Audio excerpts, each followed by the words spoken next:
നമസ്കാരം. Unreal to real, ഇതാണ് big ബോസിൻ്റെ പ്രൊമോ. കഴിഞ്ഞ വർഷമൊക്കെ അങ്ങനെയാണ്, എങ്കിലും ഇതങ്ങനെ അങ്ങല്ല പ്രൊമോ എങ്കിലും അത് തന്നെയാണ് ഇതിൻ്റെ സംഭവം.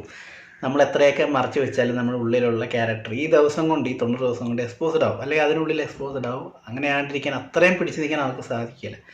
എല്ലാവരുടേതായിട്ടുള്ള വൈകാരിക തലങ്ങളൊക്കെ പുറത്തു വരും, ജനങ്ങൾ കാണുന്നതിൻ്റെ റിയാക്ട് ചെയ്യുന്നു, ഒരാൾക്കാരെ എക്സ്പോസ്ഡ് ആക്കുന്നു, എക്സ്പോഷർ ചെയ്യപ്പെടുന്നു. ഇതൊക്കെയാണ് ഇതിൻ്റെ ഒരു സംഭവം.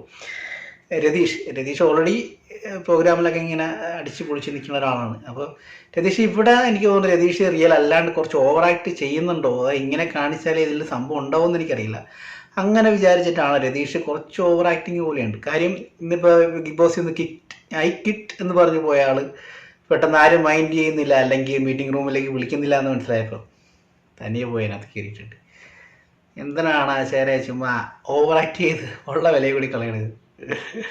ശരിക്കും രതീഷ് ഇങ്ങനെയൊന്നും കാണിച്ചില്ലെങ്കിൽ പോലും രതീഷിന് അത്യാവശ്യം നല്ല സ്ക്രീൻ സ്പേസ് അവിടെ കൊടുക്കുന്നുണ്ട്. അവർ നല്ല രീതിയിൽ എക്സ്പോസ് ചെയ്യിക്കുന്നുണ്ട്, എക്സ്പോഷർ നല്ല രീതിയിൽ കിട്ടുന്നുണ്ട്. ബാക്കിയുള്ളവർക്ക് കിട്ടുന്നതിനേക്കാളും എല്ലാം രതീഷിലേക്ക് തന്നെ വരുന്നുണ്ട്. പിന്നെ എന്തോ ഒരു പഴയ ഒരു പ്രജുഡിസ് മൈൻഡോടുകൂടി തന്നെയാണ് ആളവിടെ നിന്ന് എന്തൊക്കെയോ ഒരു സംഭവത്തിലാണ് നിൽക്കുന്നത്. ആ കാര്യത്തിൽ എനിക്ക് സിജോനെയാണ് താല്പര്യം.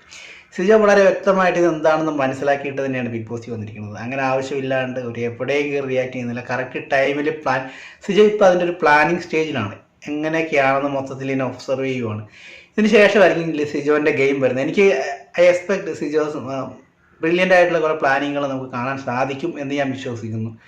കഴിഞ്ഞ വർഷത്തെ അഖിൽമാരെ പോലെ സിജോൻ്റെ കുറച്ചും കൂടി ബ്രില്യൻ്റ് ആയിട്ടുള്ള, ഇപ്പോൾ കാണുന്ന സിജോ ആയിരിക്കില്ല, കുറച്ചും കൂടി ഇതിനെപ്പറ്റി പഠിച്ചതിന് ശേഷം ഇതിനെല്ലാം ഒബ്സർവ് ചെയ്തതിന് ശേഷം സിജോയുടെ ശരിക്കും ഗെയിം പ്ലേ വരുന്നതേ ഉണ്ടാവുള്ളൂ.